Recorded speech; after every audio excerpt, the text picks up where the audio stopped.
amigos de Universidad Harvard, hoy tuvimos el honor de contar con la visita del maestro Fabián Valdivia. Él tuvo una charla con los alumnos de nuestra licenciatura en turismo, principalmente sobre la cocina poblana. Maestro, ¿cómo está? Muy bien, un buen día y un gusto estar con ustedes aquí en su universidad. Bueno, antes que nada, muchísimas gracias por esta visita. No, al contrario, por la invitación.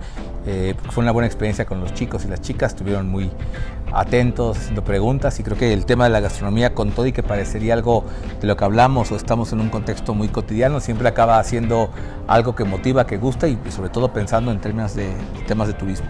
Exactamente, maestro. Cuéntenos un poquito sobre usted, sobre todo sobre lo que más le ha gustado tal vez de su trabajo en el ámbito turístico, en el ámbito del arte. Fíjate que la verdad es que la experiencia en turismo me ha resultado siempre muy interesante porque te permite vincular muchos temas, ¿no? Ahorita hablábamos de gastronomía, que obviamente hoy se sabe que en términos de políticas turísticas, en términos de planes y de estrategias para el turismo, la cocina, la gastronomía tradicional, pero también la cocina contemporánea, pues son elementos de atracción y que son elementos que al final hasta nos ocurren en la vida cotidiana. A veces decides ir a un sitio por lo que vas a comer, ¿no? Por la idea que tienes, porque te llama la atención, porque alguien te platicó que se come muy bien, o por el caso como de Puebla, que todo el mundo sabe que la cocina es muy buena. Entonces, bueno, se vuelve un elemento ahí en el turismo importantísimo. Y lo que me ha gustado justamente es que esta visión de la cocina, del patrimonio, del arte, como elementos de un turismo de calidad, pues me ha permitido siempre estar un poco entre la curiosidad y demás, buscando cómo sumas, cómo generas más información, cómo permites al final del día que la experiencia del visitante, claro, que la experiencia también de la gente que se dedica al turismo, de la gran cadena de trabajo que hay en Puebla, en el sector turístico, desde hoteles, restaurantes, pero también los guías, los turoperadores, todo el contexto que es muy grande, pues se sientan orgullosos porque, bueno, una cosa es que vivimos aquí, una cosa es que conozcamos, pero a veces nos falta esa puesta en valor o esa sensibilización que lo que está en Puebla es único y repetible. Y esa es una gran satisfacción en lo personal, de poder sumar inteligencias, poder sumar gente comprometida con Puebla e ir descubriendo muchas cosas que yo mismo ni siquiera sabía que existían, pero que es producto de compartir conocimientos. Y eso creo que en el turismo es muy importante, porque al final de cuentas van a tener como fin último que la experiencia del visitante sea más amplia, más completa y, bueno, y sobre todo estando en Puebla, con todo lo que tenemos que ofrecer, pues pueda ser todavía más rica. Ya que menciona esto, maestro, y sobre todo los consejos que le daba a los alumnos, a veces uno empieza a estudiar turismo pensando en salir, cuando realmente hay una gran riqueza en nuestro mismo estado, en nuestro mismo lugar. Además de que sean curiosos, como es lo que les mencionaba, ¿qué otro consejo les puede dar a ellos? Pues fíjate, que sean justamente estos curiosos, que se replanteen con una mirada, que la hagan de turistas, una mirada de análisis crítico, de análisis de profundidad, que les permita ver, porque en realidad lo que nos ocurre, pues no solamente en Puebla, en mucha gente que vive en ciudades históricas, ciudades culturales, ciudades con una gran riqueza y una gran herencia como nosotros, pues es que obviamente pues vives ahí, ¿no? Entonces de momento te da lo que se denomina ceguera de taller, ¿no? No ves las cosas y entonces ponerte en el papel del visitante, ser turista en tu propia ciudad, te ayuda a hacer un análisis desde los servicios o la calidad de los servicios, hasta preguntarte si eso que has comido desde niño, como las chalupas, los chiles en nogada,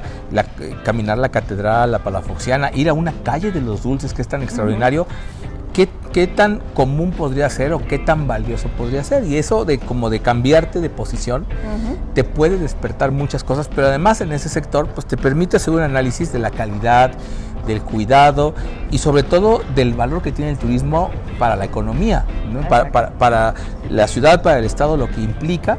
Y también, fíjate que algo que a mí me parece importante, también saber en términos de servicios, y servicios no me refiero a hoteles, restaurantes, me refiero a espacios culturales, a todo esto que hablaba, también entender como profesionales del turismo que cuando una persona decide venir a visitarnos, en realidad ahorró dinero, dio parte de su tiempo de vida, para decir, yo quiero este dinero disfrutarlo en Puebla, invertir. Entonces, eso nos permite tener un respeto también por el visitante, agradeciendo que nos eligió y sabiendo que de alguna manera los días que estará en Puebla, pues es producto de tiempo de vida, de su trabajo, y que decidió traer ese dinero a Puebla y que si lo tratamos bien, él irá y contará que estuvo en Puebla, que estuvo increíble, y presentará sus fotos en redes sociales y la presumirá a su familia y les dirá, miren, yo estoy comiendo mole en Puebla y ustedes no, o sea, eso es la mejor promoción que puede haber. Podemos gastar millones de pesos en campañas, en medios, en redes, en lo que sea, pero la experiencia de alguien que diga, me atendieron bien, fueron amables, me explicaron, el lugar estaba limpio, fui a noche de museos, estuve en esto, comí maravilloso y comí comida en la calle, pero también en restaurantes de altísimo nivel y les traje una cajita de dulces y todo eso. Claro. Eso es lo mejor, porque al final de cuentas lo que se está transmitiendo es una experiencia humana de calidad, y eso es, creo que bajo cualquier circunstancia, lo que desde el turismo siempre tenemos que cuidar, que esas experiencias sean gratas, porque estamos tratando con personas como nosotros, y esas emociones de su visita son las que van a contagiar, y esa es la mejor manera de promocionar un destino. Exactamente. Maestro, ya en cuanto a la plática, hablaba de la gastronomía poblana desde sus orígenes, básicamente, cuestiones geográficas y demás, que creo que es muy interesante. ¿Cuál es la importancia para los alumnos de turismo, porque no es una carrera de gastronomía como tal, sino turismo que lleva esta especialidad, de conocer precisamente la gastronomía desde sus orígenes? Fíjate que lo primero es entender, como decía, que hoy muchas de las decisiones del turista están en función de la gastronomía, ¿no? Tenemos destinos tremendamente exitosos como Perú, que se hicieron una apuesta muy grande, y hoy pues, podemos decir que es el líder como país a nivel mundial de la gastronomía. Hace 20 años no lo hubiéramos dicho, ¿no? Y justamente entender desde la gestión turística la dimensión gastronómica en una ciudad como Puebla, sobre todo. En otras ciudades pues tal vez no tendría tanto valor de decisión y tanto valor en cuanto a un producto turístico, pero en Puebla claro que lo tiene, pero además que es algo muy natural. Vaya, claro. Tenemos restaurantes, como decía, de muchísima calidad, hoy restaurantes poblanos reconocidos a nivel latinoamericano, internacional, como de los más importantes, lo cual pues da orgullo. Pero ese entorno gastronómico de restaurantes es resultado de una tradición del que somos afortunadamente herederos. Les decía a los chicos, pues qué bueno que viven en Puebla, pueden ir a mercados, a comida callejera, a hoteles, a restaurantes donde se come muy bien, pueden platicar con sus mamás, con sus tías, con cocineras en el mercado. O sea, esos saberes están en la ciudad. Y desde la gestión turística, pues hay que aprovecharlos. Como decía muy bien, no es porque vayan a ser chefs, pero sí cuando tengan que trabajar en algunos de los tantos nodos de esta gran cadena de valor turístico, entender esto y entender que nuestra cocina es resultado de una herencia histórica de casi 5 siglos, de por qué tiene elementos tan importantes, porque en realidad un visitante le puede preguntar a cualquier persona del sector, oye, ¿qué son las chalupas? Oye, ¿por qué los chiles en nogada son tan importantes? Oye, y el mole, y que si las leyendas, y que si la historia, y los ingredientes, y la región. Y creo que tenemos que tener, sobre todo, repito, en el sector turístico, la capacidad de responder. Y creo que eso es lo más valioso, y de sensibilizar que en cualquier plan de gestión turística, en el caso de Puebla, repito, afortunadamente, tenemos que empezar en gastronomía. Perfecto, maestro. En su opinión, nos hablaba de algunos platillos. ¿Usted cree que hay un platillo rey de la gastronomía poblana?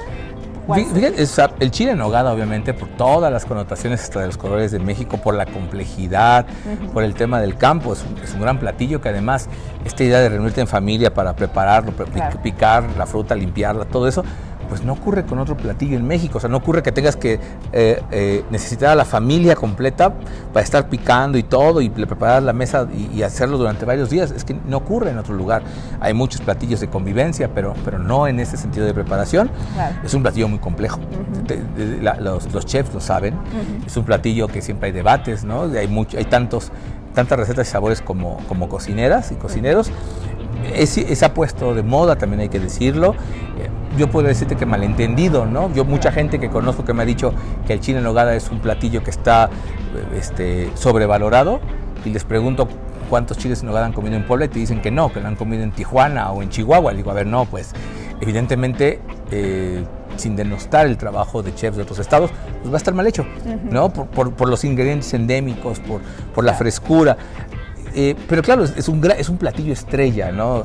Pero en los moles, y cuando digo los moles también en plural, los dulces, todo esto que puede haber, la comida callejera en Puebla, en realidad estamos ante una pregunta complejísima, porque más bien obedece a gustos personales. A mí los chiles en nogada me encantan, me parecen espectaculares, pero también las tortitas de Santa Clara me parecen la cosa más buena del mundo, y mucha gente que la prueba es como nunca había probado una galleta así, y nunca la probarás, a menos que vengas a Puebla, ¿no?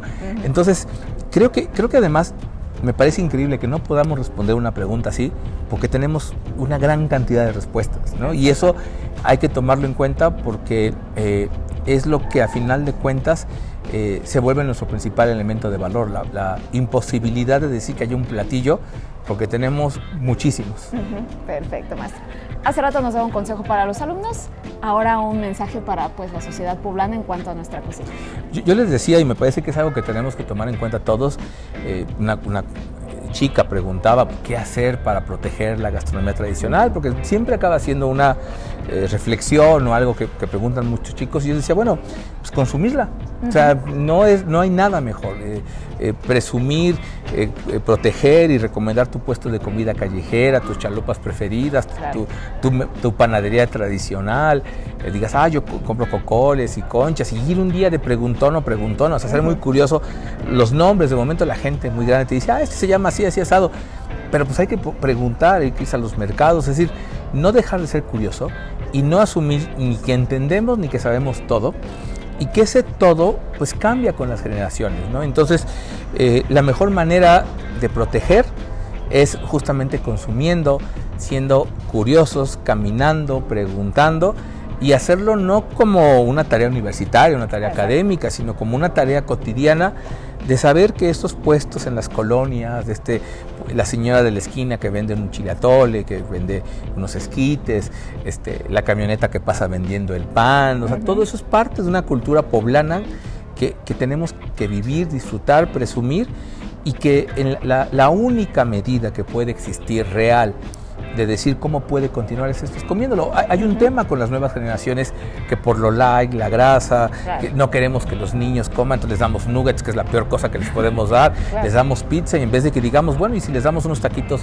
de milanesa y les damos fideo seco, y si buscamos otras formas que sean más creativas, que sean inclusive más sanas, hay que decirlo, más sanas también, claro, y que vayamos fomentando ese gusto, porque sí hay un rompimiento generacional de sabores, pero que tampoco implica que lo hayamos perdido.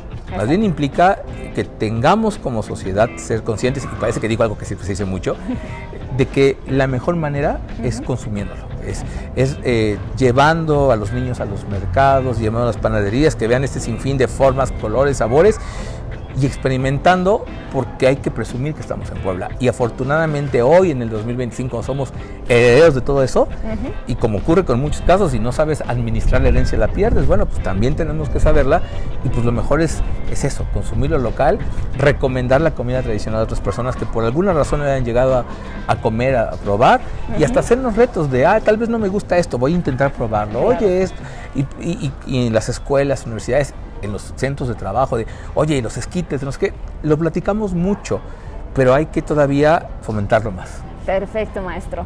Bien, pues no queda más que agradecerle nuevamente muchísimas gracias a ustedes. Plática. No nada más es el enriquecimiento de nuestros alumnos, sino también abrir un poquito más nuestro panorama en cuanto a lo que tenemos como tesoro aquí en la ciudad de Puebla, en el estado de Puebla. Muchísimas gracias, maestro. Y bien, esto ha sido todo por el momento. Estén pendientes de nuestras redes sociales y de todo lo que hacemos en las academias de las licenciaturas para el enriquecimiento de la formación universitaria. Muchas gracias y recuerden que somos Albart.